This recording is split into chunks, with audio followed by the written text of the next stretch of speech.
Hello friends, आज का जो टॉपिक है ना वो हर पर्सन के लिए बहुत इंपॉर्टेंट है। क्यों? क्योंकि आज मैं आपसे डिस्कस करने वाली हूँ प्रॉपर्टी के बारे में। अगर आप प्रॉपर्टी खरीदने का प्लान कर रहे हो ना, तो ये वीडियो आपके लिए बहुत इंपॉर्टेंट है। देखो क्या है ना, बहुत से लोग ना अपनी जीवन भर की कमाई इसमें लगा देते हैं, लोन ले लेते हैं और टोकन भी अकॉर्डिंग वो दे दिया करते हैं। और पता है बाद में क्या प्रॉब्लम होती है ना, बाद में उनको पता चलता है कि डॉक्यूमेंट्स ही क्लियर नहीं थे। तो उसका क्या रिजल्ट होता है बताओ? आपका पैसा फंस जाता है, केस हो जाता है और ऊपर से टेंशन अलग हो जाती है। सो फ्रेंड्स, आज मैं आपको ये बताने वाली हूँ। तो इस वीडियो को आप एंड तक आप जरूर देखना और अपने फ्रेंड सर्कल के साथ जरूर शेयर करना। मैं आपको ये बताऊंगी कि प्रॉपर्टी बाय करने से पहले आपको 5 डॉक्यूमेंट्स आपको चेक करने हैं, जो कि बहुत इंपॉर्टेंट है। अन्यथा वरना आपका पैसा आराम से फंस सकता है। सो फ्रेंड्स, इस वीडियो को आप एंड तक जरूर देखना। और यस, क्योंकि पता है, क्योंकि आपको अगर सपोज एक गलती भी होती है ना, तो आपका लाखों का नुकसान आराम से हो सकता है। सो फ्रेंड्स, मैं आपसे सबसे पहला डॉक्यूमेंट जो आपसे शेयर करना चाहूंगी वो है टाइटल डीड के बारे में। यस, कि क्या है, ये कौन सा डॉक्यूमेंट है? देखो, ये सबसे सबसे सबसे इम्पोर्टेंट पेपर होता है टाइटल डीड का। इससे पता है हमको क्या पता चलता है कि जो मैं प्रॉपर्टी जो परचेज करने के बारे में सोच रही हूँ ना, उसका असली मालिक कौन है, उसका असली ओनर कौन है, और उसको बेचने का लीगल राइट है भी या नहीं। अगर फ्रेंड्स आपको अगर सेलर ओनर भी क्लियर नहीं है ना, तो और कैन से या फिर टाइटल ही क्लियर नहीं है, तो क्या होगा, फ्यूचर में डिस्प्यूट हो सकता है।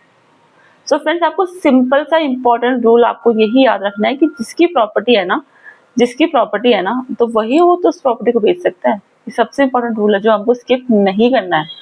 सेकंड जो डॉक्यूमेंट है ना, वो है सेल डीड, या फिर कैसे आप जो सेल डीड या फिर प्रीवियस चेंज डॉक्यूमेंट्स। आपको ये चेक करना है कि प्रॉपर्टी पहले किस किस के नाम थी। ये बहुत इंपॉर्टेंट थिंग है सेल डीड को लेकर। ऑनरशिप जो चेन है वो क्लियर आपकी होनी चाहिए। अगर बीच में कोई मिसिंग पेपर है ना, सपोज कोई मिसिंग पेपर है, कोई ओनर की डिटेल क्लियर नहीं है, तो अकॉर्डिंगली दिक्कत आ सकती है।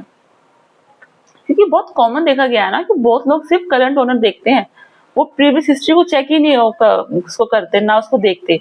और सबसे बड़ी पता है यही मिस्टेक होती है पैसा फंसने की। मैं आपको चलो नेक्स्ट डॉक्यूमेंट बताती हूँ, जो कि है थर्ड डॉक्यूमेंट, एनकम्बरेंस सर्टिफिकेट।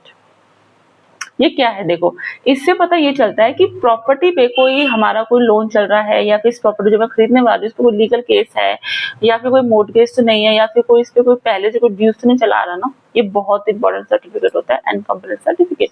तो फ्रेंड्स, फॉर एग्जाम्पल चलो सोचो आपने कोई फ्लैट खरीद लिया और बाद में हमको पता चला कि इस प्रॉपर्टी पर बैंक के लोन इस प्रॉपर्टी पर लोन के अगेंस्ट ये जो प्रॉपर्टी है गिरवी थी। इसलिए ये चेक करना बहुत जरूरी होता है, एनकम्बरेंस सर्टिफिकेट। नेक्स्ट डॉक्यूमेंट होता है अप्रूव्ड मैप। अप्रूव्ड मैप बोलो या फिर बिल्डिंग अप्रूवल बोलो या फिर रेरा डिटेल्स बोलो, RERA डिटेल्स। अगर आप फ्लैट या फिर सपोज आप बिल्डर आप प्रॉपर्टी ले रहे हो ना, तो ये चेक करना बहुत जरूरी होता है। इसमें आपको क्या चेक करना है कि कंस्ट्रक्शन जो हुई है वो अप्रूव्ड है कि नहीं है। ये भी चेक करना है कि लोकल अथॉरिटी अप्रूव थी या नहीं है। प्रोजेक्ट जो है वो रेरा रजिस्टर्ड है या फिर नहीं है। अगर पता है क्या होता है ना, अगर इलीगल कंस्ट्रक्शन हुआ ना, तो क्या होगा, देखो फ्यूचर में डिमोलिशन हो सकता है, राइट, और पेनल्टी हो सकती है आराम से, और रजिस्ट्री इशू का भी आ सकता है, उसका इशू भी आ सकता है, राइट। नेक्स्ट जो डॉक्यूमेंट है ना, वो है पोजीशन लेटर का। पोजीशन लेटर बोलो या फिर कंप्लीशन सर्टिफिकेट, बहुत इंपॉर्टेंट होता है। और can say the occupancy certificate, ये तीनों एक ही है। देखो फॉर एग्जांपल आप कहते हैं कि मैं तो ready to move in flat ले रहा हूँ, ठीक है, तो इसमें हमको ये जो डॉक्यूमेंट्स है ना, ये आपको जरूर चेक करना चाहिए। इससे पता है क्या पता चलता है ना, कि जो प्रॉपर्टी है, जो आपने प्रॉपर्टी ले ली ना, कि वो जो बिल्डिंग है वो लीगली कंप्लीट है या नहीं है, वो रहने के लायक है, अप्रूव है या नहीं है, राइट। इससे हमें ये पता चलता है। चलो मैं आपको प्रैक्टिकल एग्जांपल से बताती हूँ कि चलो किसी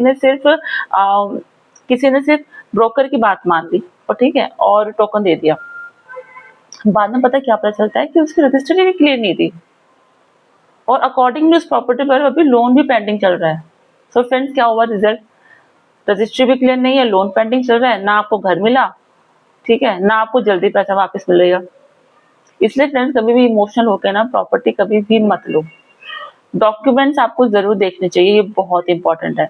तो friends, end of this video मैं आपको एक बोनस टिप जरूर शेयर करना चाहूंगी। पहला टिप आपको ये देना चाहूंगी, टोकन देने से पहले, यस, जितने भी मैंने आपको बताया ना, डॉक्यूमेंट्स, 5 डॉक्यूमेंट्स, उन सब की आपको फोटोकॉपी जरूर लेनी है, राइट। सेकंड टिप ये है कि प्रॉपर्टी आपको लॉयर से वेरीफाई जरूर करानी है। नेक्स्ट टिप मैं बताऊं कि सेलर का पैन और आईडी डेफिनेटली आपको मैच करना ही चाहिए। एक इम्पोर्टेंट टिप ये भी है कि जो इलेक्ट्रिसिटी बिल होता है ना, टैक्स रिसिप्ट, उसको जरूर चेक करो। सिर्फ वर्बल प्रॉमिसेस पर आप ट्रस्ट मत करो, इमोशनल होके प्रॉपर्टी मत लो। और पता है क्या होता है ना, बहुत लोग क्या पूछते हैं, बहुत लोग पूछते हैं कि मुझे फ्लैट लेना है या फिर मुझे प्लॉट लेना है, या फिर रेडी टू मूव फ्लैट ले या फिर अंडर कंस्ट्रक्शन ले। देखो, बिल्डर सही है या फिर फ्रॉड है, इन सब का आंसर एक ही है, क्या? Paper work. कि पेपर वर्क कितना स्ट्रांग है। अगर पेपर वर्क आपको स्ट्रांग है ना, तो आपकी डील स्ट्रांग है। और यस, देखो प्रॉपर्टी में ना लोकेशन बहुत इंपॉर्टेंट होता है, लोकेशन इंपॉर्टेंट होती है, प्राइस इंपॉर्टेंट होता है, लेकिन ना सबसे ज्यादा इंपॉर्टेंट क्या होता है? Legal safety. सपोज आप 10 लाख एक्स्ट्रा दे दो, पर आपको लीगल क्लीन प्रॉपर्टी, आप सिर्फ लीगल क्लीन ही प्रॉपर्टी लो। चीप सस्ते डील के चक्कर में ना प्रॉब्लम आपकी जो है ना, आराम से फंस सकते हो।